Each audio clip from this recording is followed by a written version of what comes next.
Skorpion, laiks pievērsties tavam novembra horoskopam.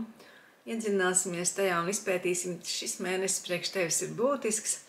Šeit daudz planētu tieši tavā zīmē, tāpēc tev ir lieliski iespēja izpausties, tev ir lieliski iespēja pašam sevi iepazīt, izprast, parādīt pasaulē, nostiprināt savu statusu sabiedrībā un arī, protams, nostiprināt savu personīgo enerģiju. Un pilnmēnesis notiks tavā 7. maijā. Tas nozīmē, ka kaut kas ir saistīts ar tavām attiecībām un ar partneru attiecībām, vienalga, vai tās ir ģimenes attiecības, vai tās ir darba attiecības. Tur iespējams kaut kādas pārmaiņas vai atklāsmes vai arī emocionāli pārsteigumi. Un, protams, būtisks priekš tevis būs arī šis jaunais mēnesis, kas notiks Skorpionā 20. novembrī. Jo tas ir tā kā jauns sākums, tā kā jauna iespēja tavai būtībai, personībai, arī pašvērtībai.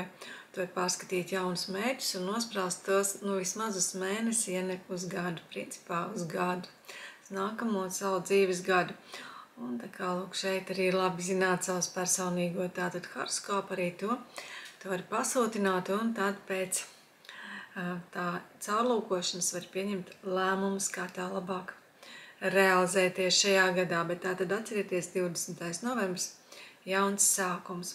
Un, protams, šajā mēnesī ir iespēja gan izaugsmai, izglītībai, ceļojumiem un arī garīgām praksēm, ko nodrošinās Jupiters šajā mēnesī, un tādu atbildīgu mīlestību, disciplīnu attiecībās ar bērniem un mīļotajiem cilvēkiem un arī praktiskumu pieprasīs Saturns un arī Neptūns. Kaut kas vēlreiz atgādināšu, ka kaut kas nejauši pārsteigums var notikt tātad attiecību kaut kādā kontekstā, arī līgumos, kaut kādos kopīgos darījumos. Un, protams, ka visu laiku visums mūs mūdina nepārtraukt attīstīties, un tad par transformāciju gādās Plutons. Un es tev ieteiktu patiešām fokusēties uz partneru attiecībām šajā mēnesī līdz tam, ka tu pats sev noteikti esi pirmajā vietā. Jo 5. novembrī mums ir pilnmēnesis, tas ir Vērša zīmē, un viss, kas saistīts ar līgumiem, dažādiem,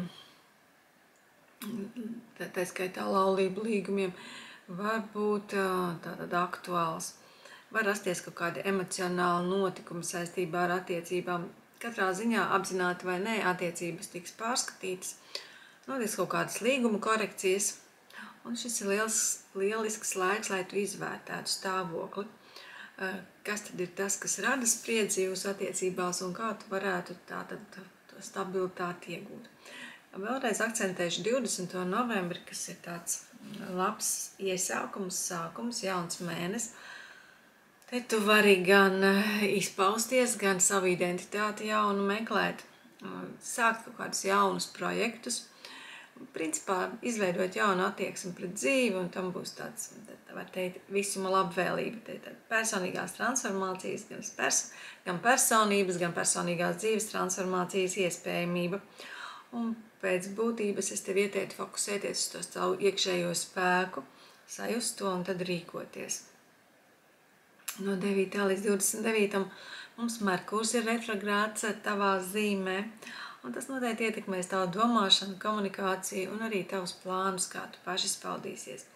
Tā kā tā ir tā 1. maija, tad tieši tu vari būt tāds mazliet apdomīgāks, pirms tu kaut ko dari ilgāk apdomāt, bet tad, kad Merkurs savienosies ar Marsu, tad gan tā komunikācija kļūs enerģiska, var atgriezties kāds vecs strīds, vai tu vari rīkoties tā, kā jau kādreiz esi rīkojies konflikta situācijās. Tāpēc izdomā, vai tu tā gribi rīkoties vai nē, tavās iespējās arī to mainīt un rīkoties citādi. 19. 21. datums šeit tieši visā, kas saistīts ar mūsu tātad partneru attiecībām, atkal var būt kaut kādi pārsteigumi. Atkarībā no jūsu personīgajām kartēm, vai nu pozitīvi vai negatīvi, bet kaut kas tur var notikt. Tātad esiet piesardzīgi. 21.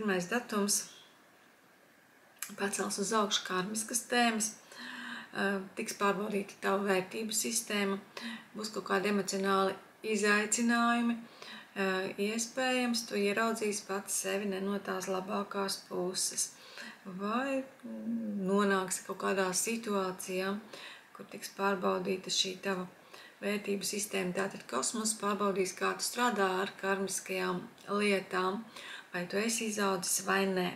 29. datums. Šeit tu vari iegūt skaidrību par mērķiem. Te var būt ļoti tāda laba saskarsme ar cilvēkiem, veiksmīga komunikācija, un tu vari atrast radošus risinājumus praktiski jebkurai situācijai. Venēra mums arī ir Skorpionā, un 30. datumā tā pārējā strelnieka zīmē. Attiecīgi, lielāko mēneša daļu tu būsi ārkārtīgi citiem cilvēkiem pievilcīgs viņu acīs. Viņi sajūtīs tevī kaut ko tādu harizmātisku, bet nezinu, kas tas būs par pievilkšanas spēku.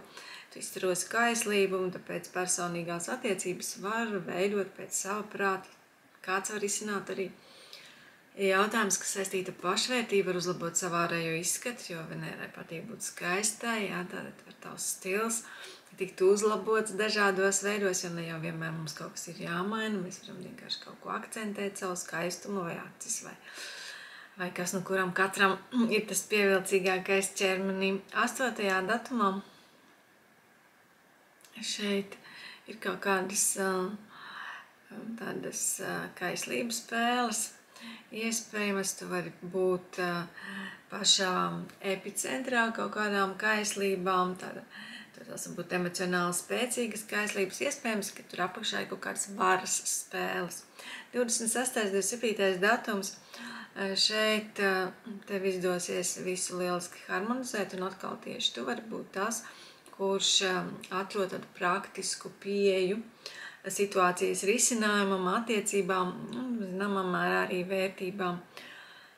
Šeit 28. datumā atkal kaut kas tiks pārbaudīts ar kaut kādu karmisku notikumu, ja tas tavā kartē ir tā kā akcentēts un tev un kosmosam likties, ka šis ir brīdis, ka tieši tev jāpārbauda, tad zini, ka šeit var būt kaut kāds atkal karmisks pārbaudījums, kaut kāda attiecība saistīts ar attiecībām, kaut kāda attiecību situācija, kaut kas tāds pietiekoši nozīmīgs. 30. datumā tevi sāks vairāk par tavu personību, vairāk interesē tavu naudu, tavas finansiālās iespējas, materiālās vērtības, un arī līdz ar to var mainīties tā tava vērtību sistēma. Šeit arī enerģija var kļūt citāda, un tātad kaut kāda pārmaiņa tu var sajust pēc šī 30. datuma. Tev šajā mēnesī būs daudz enerģijas, proti to lietot. Citādi tā var pārvērsties patiešām tādā tā kā uguns, ja viņi var sildīt, un mēs varam uz viņus ēst, vārīt un sildīties. Viņi var kļūt arī par ļoti tādu draudīgu spēku, kurš iznīcina, kurš sadedzina. Lūk, tāda enerģija tevī būs šajā mēnesī pietiekoši daudz, tāds enerģijas pieplūdums, un tas var nest līdz dažādas pārsteigumus, ja tu ar to nevaldīsi. Ja? Tātad skaties, jebkurā dzīves sfērā var arī uguns, kuri rasties. Īpaši 4. datumā, 6. tur visticamāk tu pratīsi izmantot to lielisko enerģiju. Tu atkal vari vadīt pat lielāku ļaužu pulku, tu vari ietekmēt viņus ar savu domu, ar savu spēku, ar savu gribu, ar savu personīgo kaut kādu ideju. Tas tāds ļoti spēcīgs iekšējs spēks un tāda motivācija, kas var aizraut arī citus cilvēkus. Un arī 13. datumā tur atgriezies pie kaut kādas lietas, kas nav atrisināta, aizstāvēt to ar savu pārliecību. Un iespējams, tiešām kā radot kaut ko jaunu, tu vari tātad novest līdz pozitīvam rezultātam kaut kādas intensīvas sarunas. Protams, ja tu nepatīsi šo enerģiju strādāt, tur var iznākt arī kaut kāds strīds vai jāsāka vārdu pārmaiņam. Taču, ja tā tava pārliecība un tā iekšējais starojums pietiekoši spēcīgs, tad visticamāk šeit būs lieliski rezultāti. Un 17. datumā šeit būtu labi tātad nostiprināt sevi, iegūt to stabilitāti, to enerģiju visu sastrukturēt, tā salikt Un tad, kā jau es teicu, šis tas mēnesis, kad tu vari domāt par šiem ilgtermiņa mērķiem, un arī 17. datumā tu vari to darīt. Un tā tad veidot idejas, mērķus visam nākamajam gadam. 19. 22. Te tev būs daudz radošu ideju, intuīcija laba. Un tu vari tātad gan saņemt kādu pārsteigumu patīkamu, gan arī kādam dāvāt. Un tas var būt arī saistīts ar tādu intelektuālu aspektu, ar kādām interesantām sarunām vai lekcijām vai zināšanām, ko tu iegūsti. Tas var būt arī kāds īsts ceļojums, tur, kur mūsu zinātņu kārta tiek apmierināta. 30. datumā šeit ir lielisks aspekts kosmosā, kad mums ir iespēja gan kaut kādiem pateikamiem pārsteigumiem, gan radošai pievilkšanās iespējai, kur radoši cilvēki vai radošas dvēseles vienotru atrod. Šeit spēcīga ir arī intuīcija. To arī izmantojam. Un Urāns atgriežas, lai liktu vēlreiz tev saprast, ko nozīmē brīvība, ja brīvības jautājuma attiecībās, kā tu to saproti. Kādam tas var atnest pārmaiņas, vai ja liksies, ka vai kaut ko mainīt, tad Urāns to arī darīs, viņam tā patīk darīt. Un vēlreiz uzsvēršu, ka 21. 28. datums, viss šis periods, tur tu vari saņemt kaut kādas karmiskas mācības, kaut kādu pārbaudījumu tavām personīgajām vērtībām. Tamdēļ izmanto šo lielisko mēnesi, lielisko enerģiju, kas tev dot šajā laikā, lai patiesi apzinātos to, ka gan sapņos tev var pārbaudīt, nāk kaut kādas situācijas, kur tev pārbauda ar naudu vai ar varu vai tavu mīlestību, piedāvā tev kādu citu variantu un pārbauda tavu noturību, lai zinu, vai tu vari pacelties augstākā līmenī, kādā citā savā garīgā līmenī, vai tu tomēr neesi gatavs un tev vēl kaut kādas mācības ir jāapgūst. Tātad tas var notikt arī ne tikai reālajā dzīvē, bet arī sapņos, un, protams, ne tikai sapņos, bet arī reālajā dzīvē. Un laiku 21. 28. es jau tev nosaucu. Saturns mums ir zivīs. Vēlreiz atgādināšu, ka tieši tev jābūt tam disciplinētajam, piemēram, attiecībās ar saviem bērniem. Nevis viņi pārāk disciplinēti jāaudzina, bet pašam ir jābūt tam piemēram, no kura viņi var mācīties. Tā disciplinēta pieeja arī radošumam, mīlestības jautājumiem arī tur tev jābūt disciplinētam. Un tad tu piedzīvos arī tādas dziļas iekšējas transformācijas. Un šajā mēnesī tu vari tātad pieskarties arī mājai un ģimenei. Un tātad tur arī kaut ko transformēt. Ja mēs skatāmies, kas mums notiek tā konkrēti, ko tad mums saka par darbu, un par karjeru un par personīgajām ambīcijām, un šajā mēnesī tu vari izpausties. Tu patiešām vari fokusēties pats uz sevi, uz savām ambīcijām un sākt tās realizēt, jo, kā jau tu redzēji un dzirdēji, daudz planētas ir tavā zīmē, tātad enerģijas ir diezgan un ir tā jālieto. Ja tu vēlies kaut ko savā labā darīt, dari to šajā mēnesī, tad šeit radoša pašizpausme un vari pievērsties saviem profesionālajiem mērķiem noteikti. Paturprātā, protams, retrogrādo Merkūru līdz 29. tātad novembrim.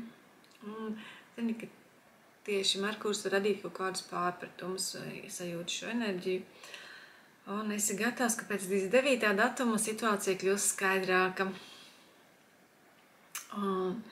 Jauni ienākuma avoti un tādi jauni resursi tavā dzīvē vairāk var ienākt pēc 30. datuma, arī tad par finansiālo neatkarību lielāku, ja tas ir tavs tā kā vēlmju tev lokā un tas ir tas jautājums, kas tevi interesē, tad par tam tu varētu pievērsties pēc 30. novembra. Pilnmēnesis, kā jau es teicu, 7. maijā pieskaršies šai tavai attiecību jomai, un tā kā mums ir Venēra, Skorpionā un arī tātad Mars, tur ir daudz enerģijas, daudz seksualitātes, intimitātes, daudz mīlestības, kaislības, transformējoša enerģija, visas iespējas tātad sakārtot savu ģimenes dzīvi pēc savu, mīlestības dzīvi pēc savu prātu. Atceries par šiem te laikiem, kad mums ir karma mūs pārbauda, jo sevišķi tātad 28, jau bija no 20, var sakot, 2., 3. dekādes tev ieteikti būt piesardzīgam, bet tur arī ne tikai par sliktu, tur varbūt arī lielisks karmisks tikšanās, un kāda spēcīga kaislība arī tur var būt. Vārdu sakot, esi prātīgs un skaties dzīvot šajā patīkamajā laikā. Un tāds, ja mēs runājam par veselību, tad tieši vairāk retrogrādais Merkurs. Pēc būtības veselībā būtu jābūt labai. Tik daudz planētu 1. maijā, ja tas ir pat, ja gadās tā kā sasirgt, ir tik daudz enerģijas, lai lieliski izdziedinātos, sakārtotos, un pēc būtības būtu visam jābūt labām, bet ja nu tomēr, tad tas varētu būt retrogrādais Merkurs, kurš atgādina vai nu par kādu hronisku slimību vai caur kaut kādu spriedzi un kaut kādu nepatīkamu notikumu, ko tu piedzīvo. Tas var radīt tādu emocionālu spriedzi, un ja to nepārstrādā, tad var rasties arī tātad kaut kādas fiziskas saslimšanas. Es tev ieteiktu vienkārši būt fiziski aktīvam šajā mēnesī. Pietiekoši daudz būt svaigā gaisā, vētināt arī telpas un apzināties, ka tevī ir ļoti daudz enerģijas, kur tev jāprūt šajā mēnesī sastrukturēt. Un pēc būtības tev vajadzētu būt pie pietiekoši labas veselības. Tāpēc uzticies savai intuīcijai un tā mantra, ko es tev gribu iedot šim mēnesim, ir šāda: es uzticos savai intuīcijai, es uzticos savām partnerattiecībām un karmiskajām mācībām. Un tas ir tas, ar ko es tev gribētu arī tātad palaist šajā mēnesī, lai tev patiešām veicas. Tā, visu labu!